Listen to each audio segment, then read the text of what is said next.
back with another episode of the Danay Garcia podcast. This time I have the honor, the pleasure, the excitement to bring here Evan Carmichael. Thank you so much for stopping by. Here we go. It's happening. It's real. Thank you for having me. This is great. I'm excited. You know, Evan, I've been checking out your work and the stuff that you put out there. And I've noticed something very special about it, which has inspired me very much. And I'm happy to tell you this live here, which is, you know, your work, it's about education. You know, you educate, you inspire, and you transform things around. And these are three things that is hard to find in social media because it's so bombarded by so many things all the time. And I really wanted to start with that. How do you figure that out for yourself? How do you present to yourself in a position in a way that you're like, this is what I care about. This is what I want to do. Was that a decision? Was that, you know, one of those like pleasant accidents that kind of like, boom? Or was that something that you're like, this is who I want to represent in this world? Yeah. So I think ultimately your purpose comes from your pain. Whatever you struggled the most with is what you want to help other people through. So I struggled so much as an entrepreneur, being introverted and shy and not having success. And after I had some success, I wanted to give back and help all the other kind of introverted up and coming entrepreneurs to try to make their path a little less lonely. I can articulate it a lot more now. When I first started, it's like, I don't know what, I'm just going to make a video because I'm a visual person. I like to see things more than hear things or read things. Mm-hmm. And so in 2009, YouTube was the only visual place to share. And so I was the crazy one. I was making educational videos when there was no, like it didn't exist really on the platform. So I didn't know it was going to work out. And I didn't really have a master plan back then. I love that. It was just, I want to serve. I want to help. This feels right. And it feels fun. And so I just started. Was the serving, with the purpose to serve also a kind of like something was serving yourself too? Was that were you attached to that serving? Yeah. I mean, the ultimate form of happiness is serving. Yeah, I know. If you want fulfillment, it doesn't exist I don't think it exists unless you are serving other people. Like, I think as humans, we want to wake up and feel like today is going to matter. Mm-hmm. Everybody wants to wake up and feel like today is going to matter and mean something to somebody else. Mm-hmm. And some of us, you know, you and I, we want to impact the world. We want to have a big, you know, ripple effect that our positivity, you know, reaches everybody. Mm-hmm. And other people, you know, my wife, they just want to serve the closest people in our family, you know, like the 25 closest people to us. But in either case, we all want to wake up and feel like today is going to matter and mean something to somebody else. If you woke up every day and felt like it didn't matter, if you woke up today and felt like nobody cares if I show up, I'm not doing anything meaningful, my boss doesn't care about me, like it's just a waste of time. Like that's the path to depression and anxiety and stress and suicide and all, you know, a lot of problems that we have because people don't feel like, most people wake up and drive to a job that they hate. They don't feel like what they're doing matters. Where on the flip side, if you woke up and felt like today was going to matter and mean something, then you're much more likely to show up with energy and hope and optimism. And so I'm trying to do that for me. Every time I go and help somebody, I feel better. Mm-hmm. Right. So it's like, this is part of like, we are interconnected as humans where we want to feel like we're going to do something that's going to mean something to somebody else. Evan, in the journey of like discovering this within yourself without a master plan and all that, well, you see that some things are working, some are not. What surprised you in this journey? Like looking back, what surprised Evan? Because the reason why I'm asking is because when you jump into something that you don't have a master plan, you're not an expert, you know, it's not like you're calling from day one. Something surprised you that, you know, you have fears and all that, but what surprised you? In this journey? Lots, tons. But the one that probably comes to mind, you know, immediately is just that I could do it. You know, like if I go back to, how old am I now? I'm 43 now. I started when I was 29. If I go back to like 29-year-old Evan or 25-year-old Evan and said, hey, here's what you're going to do. You're like, no, that's not happening. Like, there's no way, right? Really? Because I'm introverted and shy and, you know, Canadian. And I never wanted to be in the spotlight. You know, I I didn't want to be an actor. I didn't want to be on posters. I didn't want to be any of that stuff. So I never saw that path for myself. I never saw myself on stage. The idea of talking to a camera every day would be like ridiculous. Like there's no way you're going to do that. And yet, here we are. And I think what's amazing about that is I am an impossibility to younger me, like 25-year-old Evan looking at 43-year-old Evan's like, that's impossible. There's no way you're going to do that. And yet I've done it. Right. And you're doing it. You look at you're making your podcast. If you went back 10 years ago, you're going to be doing a podcast. You're going to be interviewing people. You're going to be in your own show. It'd be like, there's no way, right? It's not possible. And so you are an impossibility to younger you. And for most of the people watching, listening, we're so focused on like who we're not and where we aren't yet and the goals that we still have to accomplish. And like, why am I not as big as whoever, Joe Rogan? Right. Insert whoever in your space, is the person. And we forget that, hey, it's also good to look back and realize what you've done is already impossible.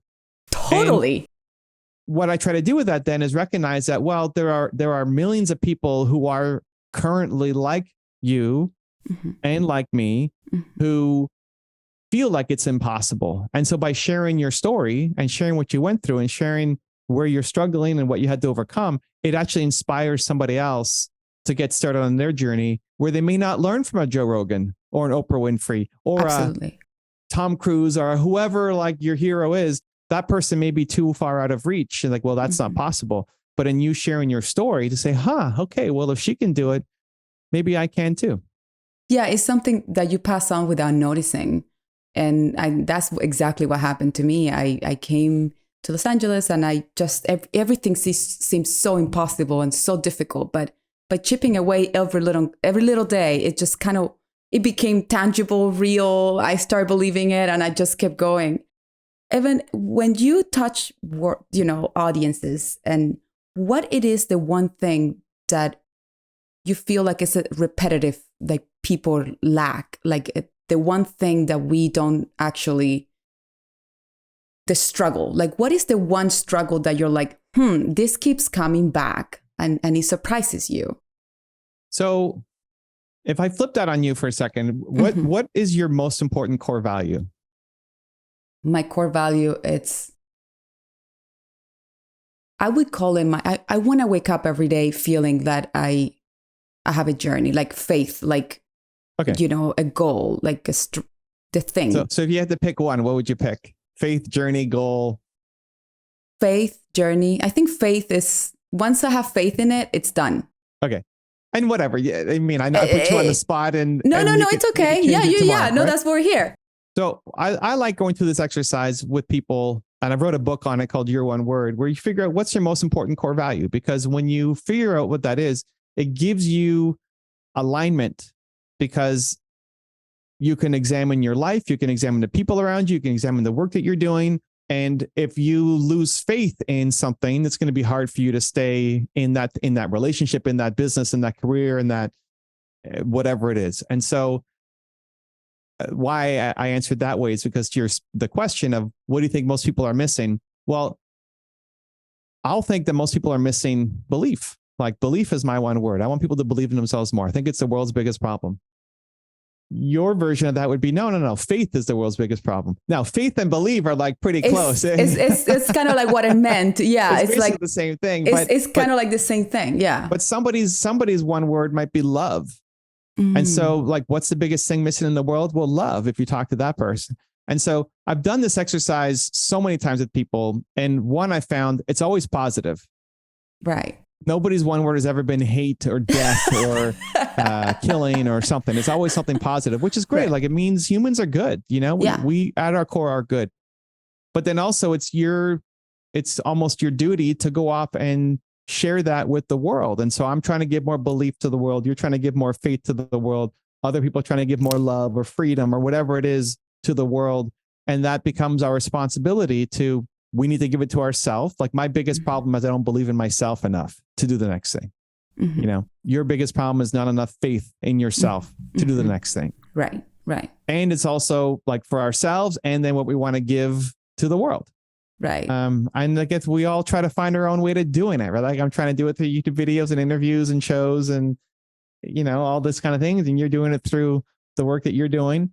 And I think when you can figure out what that most important core value is for anybody watching, listening, it gives you just a great perspective on what you're missing in your life, as well as a call to action and say, okay, like, how do I go get more faith around me in my environment, in my habits, my routine, and my friends, and my work, and my relationships, everything around me. Because if I can 10x the amount of faith around me, I can do so much more amazing things.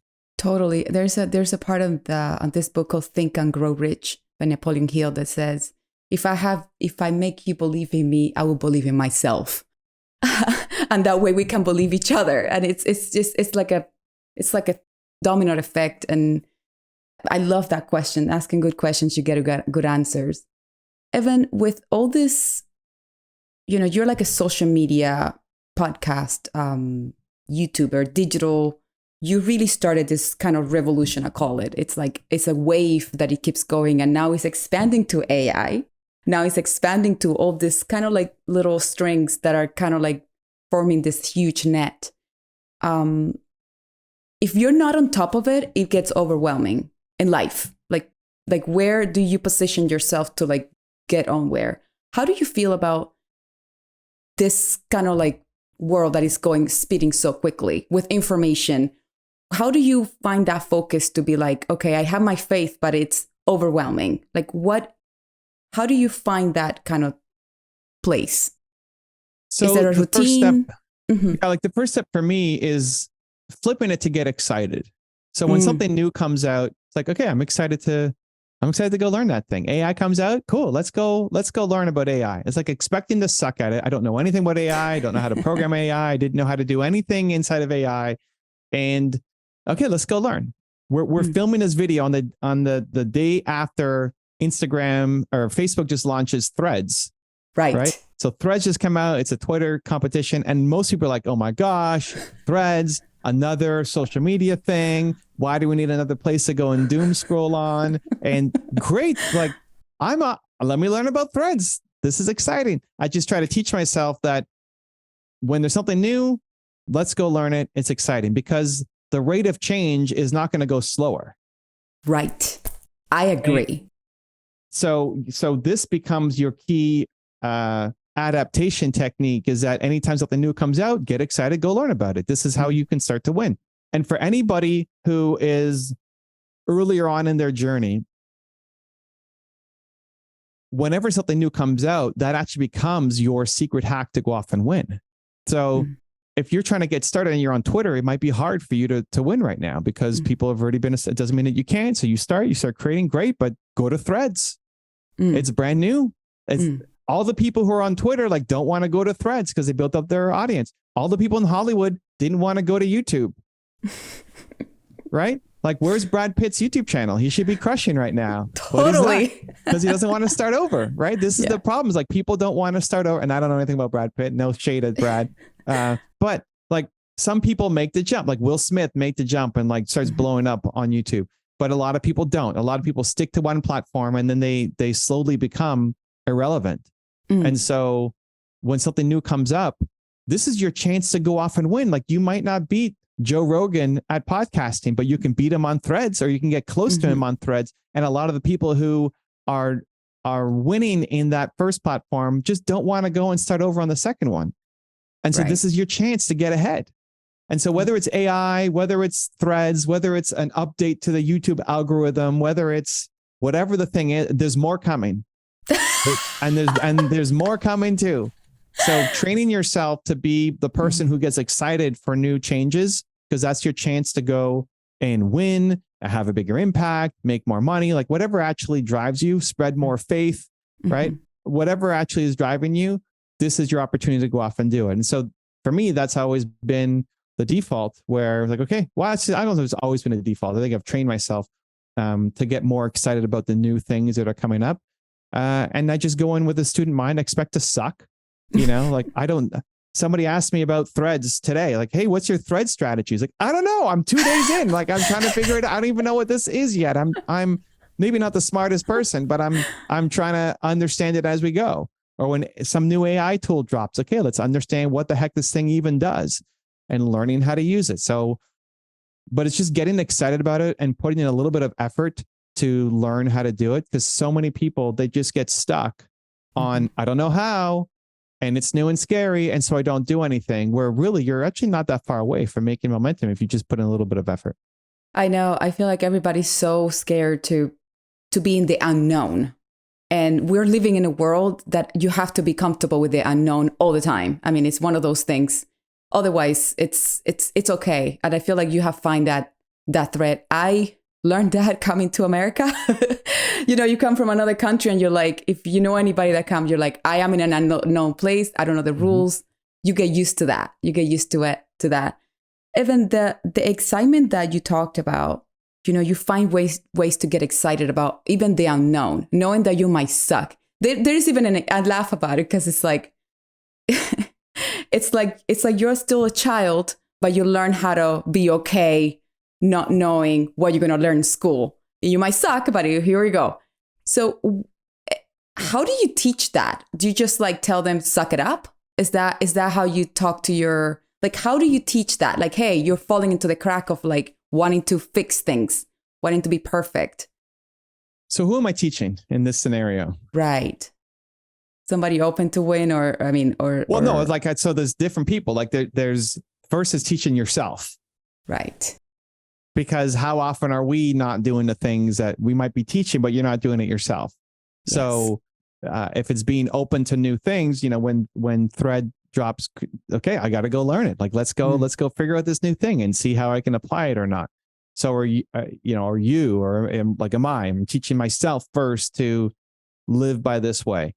The next thing people think about teaching is the people around them. So like friends, family, etc. And the best way to do that is by example.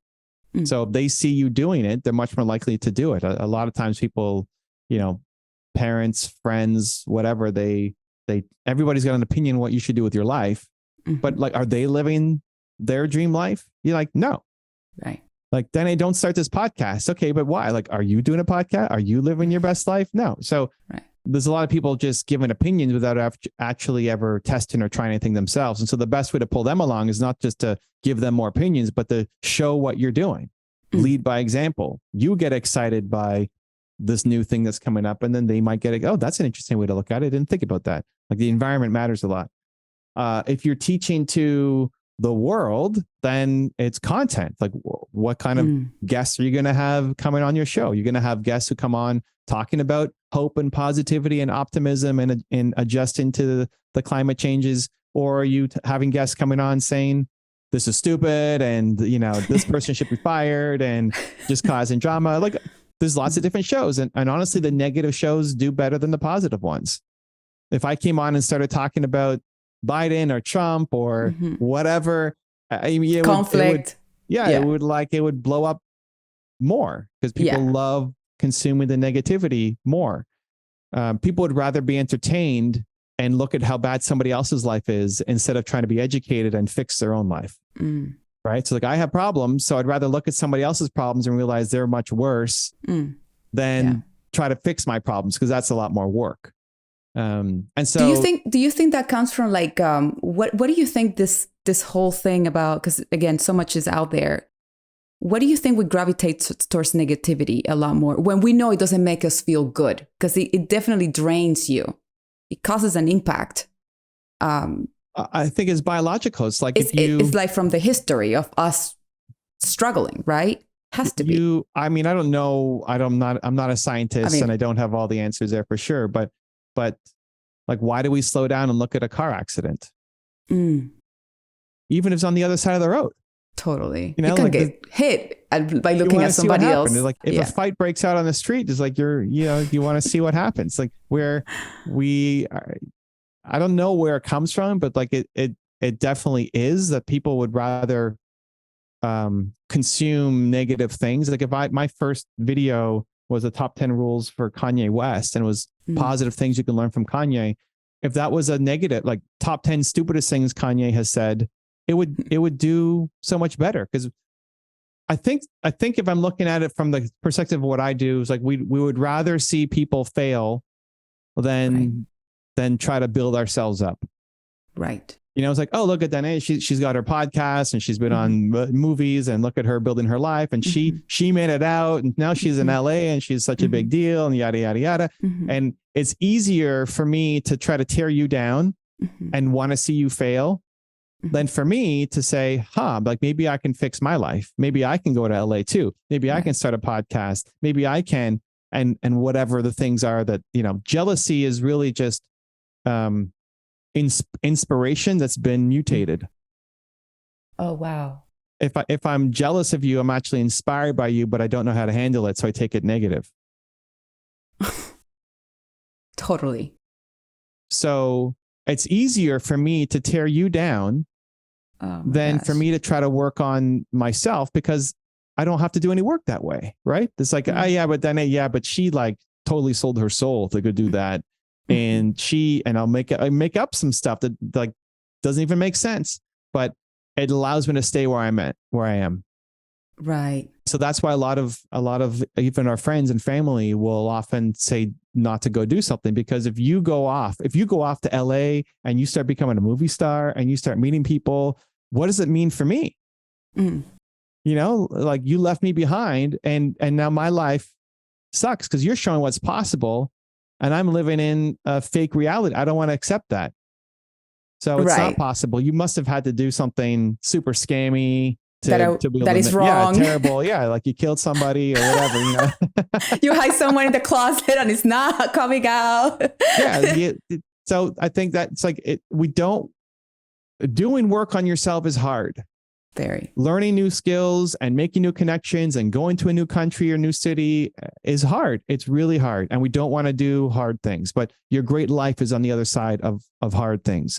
And so when we see somebody else who looks like us, comes from similar background, we want to find a reason why that person should not be successful. We'd rather hate on them than be inspired. Not everybody, but a lot of people. Yeah. Because we prefer to stay stuck than to grow. And when you are like finally on the other side and you can see the sunshine and you can enjoy the sunset and you have to go back to where you came from, how do you handle that world that doesn't see the sunset like you do? It's because that's negativity and you can feel it. So, you know, we push so many people to change and be better and be stronger and overcome and go. But then, you know, we don't teach them how to understand that there is, you know, things happen after that. It's like for like an actor perspective, for example, actors that go and they try really, really hard to get to certain emotions, to break down, to cry, but then they don't teach you how to go back home and recover. You know, they don't teach you how to meditate and really take care of yourself after going so deep and high in emotions and all that, careers and all that. Because we are living in a life, in a world that is there's so highs and lows. It's hardly any middle ground. And that is the middle ground that we're talking about. It's like work really hard, keep the focus, keep the vision that you want, get excited every day, but still be consistent, right? But in the consistency, everybody's like, they see you, that you're seeing a sunset that they don't see. And it's really beautiful and inspiring listening to you, because that is something that not many people talk about. It's like, what is envy? Wow, you know, other people's perception of what you see, and it's all based on their own issues, you know? Yeah. And like, I know we're coming up on time, but I think it depends on how strong you are. So if you're at the beginning of your journey, then maybe you don't go back and you don't talk to people because you're still building your muscle and you can't handle it. You know, like if you went back, if you had a lot of negativity around you and you went back and you hadn't made it yet, you hadn't had a single gig, you hadn't been paid, you're struggling, you know, I don't know what you're doing for a job. Maybe you couldn't handle it. Maybe that would have been too much. So if you're still at the beginning, you're not strong enough, then don't go back. Don't hang out with those people. As you get stronger though, I think what it flips to is more empathy and compassion to realize that they're in a lot of pain. These are good people who are in a lot of pain. If you ask them what their one word is, it'd be something positive too. And they just don't have hope and they don't see options. And the best thing to do is not tell them what to do and like, you should change your life and you should go here, right? That's the last thing they need. They just need a friend and support. And if they see that you haven't really changed, like you're still the same person, but now you had success, that might inspire them to go off and do something too. But if you can't handle it, like I like being a lighthouse, where the lighthouse is the only thing that's bright in like darkness, right? Like darkness is everywhere and you're spreading light. I like that. I think that's part of my mission. You don't need a lighthouse in the day. When it's bright outside, you don't need a lighthouse. You need it at night when it's dark. And so ultimately, I love going into those situations, but I'm strong enough now to be able to do it. And so I think it's just it's part of the journey that everybody's on. If you're still on the early stages of it, then don't worry about going back. Focus on you first. And the more you build you, the more you can then go off and serve. And, just one last quick example. I know we're out of time, but as I see our journey is climbing a mountain, and the goal is to keep climbing. You never get to the top of the mountain. There's no top. Like you climb forever. Right. And there's people ahead of you on the mountain. There's people behind you on the mountain. And the goal is to keep climbing. But it's not just climbing for your own personal growth and strength. Every time you take a step up the mountain, you could then reach back and help somebody get to where you're at.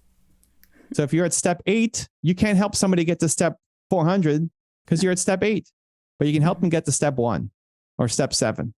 And every time you learn and get stronger, you can help people get a little bit higher up on their mountain too. What a beautiful message. Evan, thank you so much for stopping by. It's really, a pleasure. Thank you for spreading, that lighthouse in the dark to look out for boats and whatever comes. Thank you so much for being that human in this world. Being able to share conversations like this is really an honor. I appreciate you. Thank you so much. Thanks for having me, Danay. It's been great. Yeah, we'll do.